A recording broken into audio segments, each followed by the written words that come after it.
Sunday School leader. I hope you're having a great week so far.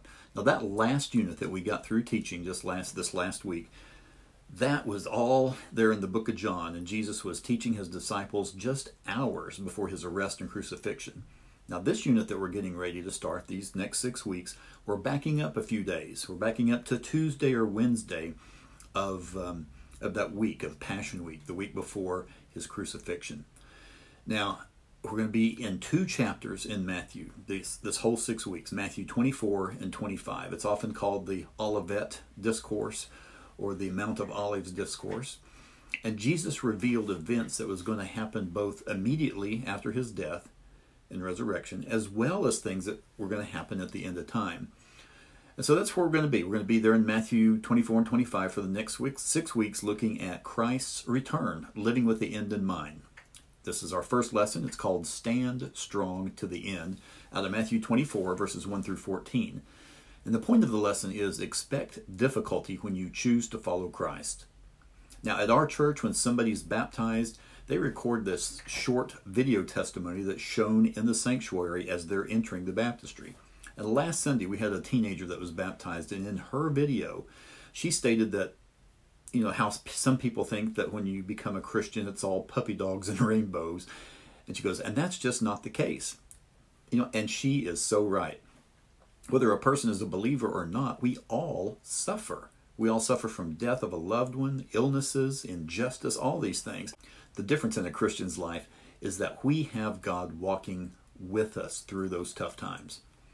Now, as I said earlier, chapters 24 and 25 are often called the Olivet Discourse because it includes an extended teaching that Jesus gave his disciples while on the Mount of Olives, a mountain range there east of Jerusalem and adjacent to that old city of Jerusalem. And it's named that because of the olive groves that once just covered that area. Now this week's lesson has 14 verses, a little more than usual. So let's dive in and see what those first 3 verses of Matthew 24 have to say. So Jesus and his disciples, they're walking away from the temple when the disciples casually comment to Jesus about the temple buildings, how grand they are. And then Jesus said something shocking. You know, this impressive, massive temple, which represented God's presence among the people, would not stand forever. Well, we're going to take a few minutes and explore the temple's history and its importance to the Jewish people at that time. So a little temple history here. Okay, this was the second temple. Okay, it was called Herod's temple. The first temple was Solomon's temple, and it had been destroyed around 586 BC. Later, the people were expelled from the city, and the Babylonians carted off the treasure from the temple, as well as some of the best and brightest people from the city. In fact, they took those 4 that we read about in the book of Daniel, Shadrach, Meshach, and Abednego, and Daniel. Now, years later, the Persian emperor, Cyrus the Great, allowed the people to return to the city, and he said, you can go back to your city, and you can rebuild your temple, but you can't build it as big as you built it the first time, as big as Solomon's temple. In fact, some of the people that were there in the audience were there when they opened up the small temple, who remembered Solomon's temple. And the text tells us that they wept because it wasn't near as grand and near as glorious as the original temple was. Now we're going to fast forward to about 20 years before Jesus' birth. Herod the Great went to the Jews in the city of Jerusalem and he said, hey, I'd like to rebuild your temple to its former glory. I'd like to build you a magnificent temple. So 20 years before Jesus arrives on the scene, the temple is rebuilt, and it is extraordinary. The walls in some places were over 100 feet high, and it covered about 37 acres. Now, if you're like me, I'm not a farm boy. I'm not sure how big 37 acres is. Well, it's about the area that 50 football fields would encompass. Now, the temple structure itself, it was 60 feet high. That's about 5 or 6 stories. But the thing that made this so magnificent was that the entire temple was built on this plaza that was made out of cut stone. And some of these stones were 11 feet high, 16 feet wide, and 44 feet long. That's a big stone. And some of the stones in this building weighed over 500 tons. Well, this was an area where earthquakes were frequent. So Herod basically was building them an earthquake-proof temple for these Jewish people. So one afternoon, Jesus and his disciples, they went to the temple, and as they're leaving, as we stated a little bit ago, Jesus' disciples comment about the grandness of the temple. And then he says something extraordinary. You see all these buildings? Not even one of these fabulous stones are going to be left on another. Every one of these stones are going to be thrown down. Now, we've already talked about the massiveness of the temple. An earthquake may come along and maybe crack the foundation or loose a few stones, but even an earthquake couldn't throw all the stones of this size, of this magnitude, down from the temple. So in their minds, in the disciples' minds, the end of the temple, because the temple represented where God was, where he resided for the people. The end of the temple would represent the end of the world. So they make their way down from the temple, go across the Kidron Valley, and they make their way up to the Mount of Olives. Now it's here that they can get this bird's eye view. They're up pretty high, and they can get a bird's eye view of the city and the massiveness of the temple. His disciples are so disturbed by Jesus' previous comments. They're basically saying, you're telling us that this building is going to somehow come tumbling down? And as Jesus was sitting on the Mount of Olives with this panoramic view of the city and of the temple, we can look back in Mark 13, verses 3 and 4, and see that it was 4 disciples, Peter, James, John, and Andrew, that went to him privately and asked, because they just had to know. They couldn't let that hanging there. They couldn't let that hang there. It was too much of a big deal for them. So they said to him, tell us, when are these things going to happen? Now, Jesus doesn't give a date, but he gives a series of events. And if what Jesus said were to come about, the world as they knew it would literally come to an end. And 40 years later, that's exactly what happened. Well, the world didn't come to an end, but the temple came tumbling down. After 4 years of battling with Jewish gangs that had created an uprising against Rome, the gangs won a giant victory over a Roman legion. And they thought, hey, we can expel Rome. And so their one victory gave them the momentum they needed to begin raising armies all over Galilee and Judea. And Rome, of course, didn't take too kindly to this. So they sent in the 10th Legion, and they sent in some other regiments as well. And they began to herd the Jewish rebels from Galilee in the north all the way down to the south, eventually rounded them up in the city of Jerusalem. And they built a stone wall all the way around the city. And as they began this siege, thousands of Jewish people began their pilgrimage because it was that festival time. And initially the Roman army said, don't let them enter the city. But the Emperor Vespasian said, no, open the gates and allow them to enter. Accompany them to the city, and once they're all in, seal it. Because their food supply is going to be depleted faster. And you know what happened? Inside the city, it was horrible. They began to fight with the Romans by day, and they fought with each other at night. Mass chaos ensued. So then on August the 6th, AD 70, the 10th Legion went into the city and killed just about everyone that they could that couldn't be sold into slavery.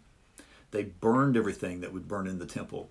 And then they literally dragged every single stone used to build the temple off the ledge of the plaza and dumped it into the valley below. And so they did that to get the message to the Jews, your temple, Judaism as you know it, it's ended.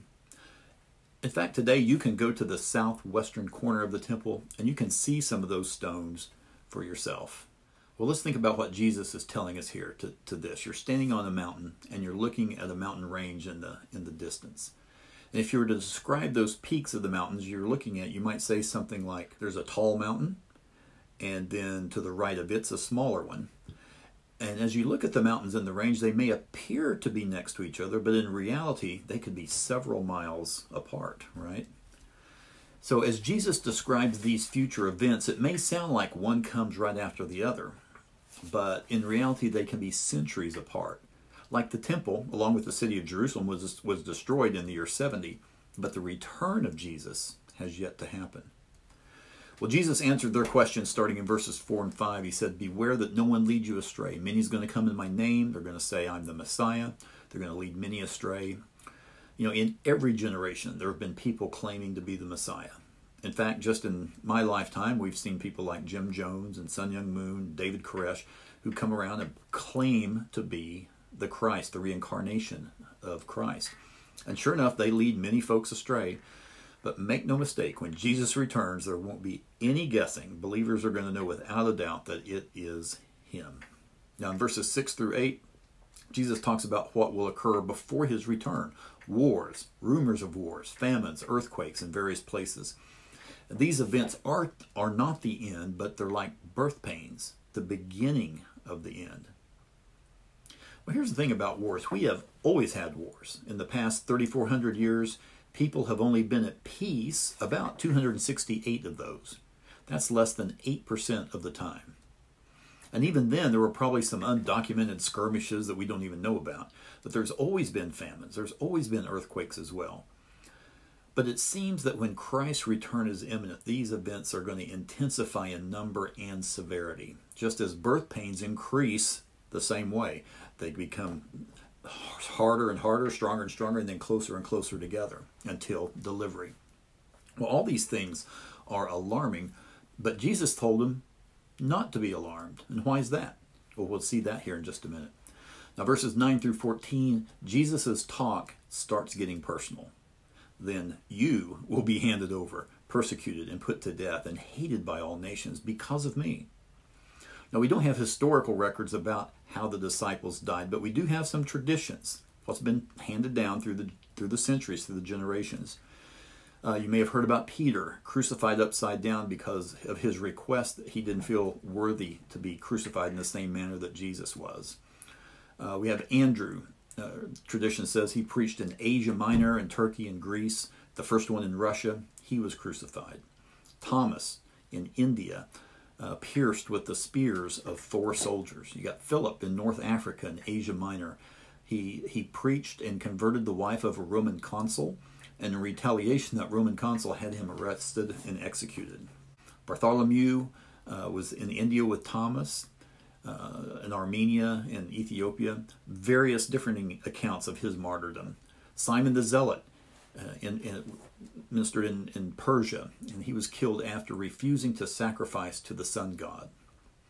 John, as far as we know, is the only one thought to not have died by circumstances like that, but just to died of old age.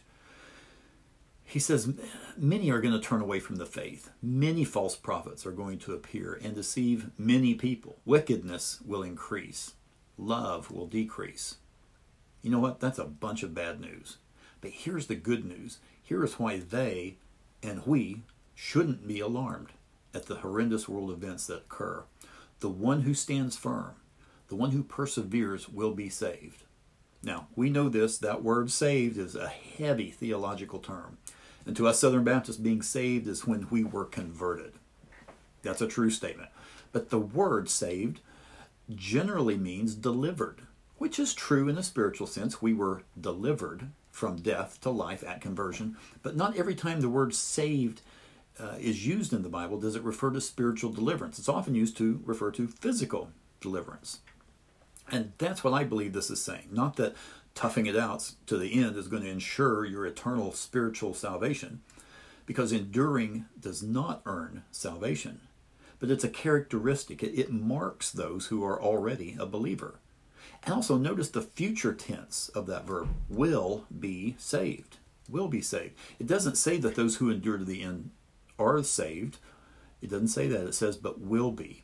And to me, that means that those who endure these things, whether at the end of, or toward the end of their life or toward the end of time, are going to be delivered. They're going to escape that hatred, disease, war, famine, all those other negative things that this life, this world offers us, and be delivered into God's kingdom.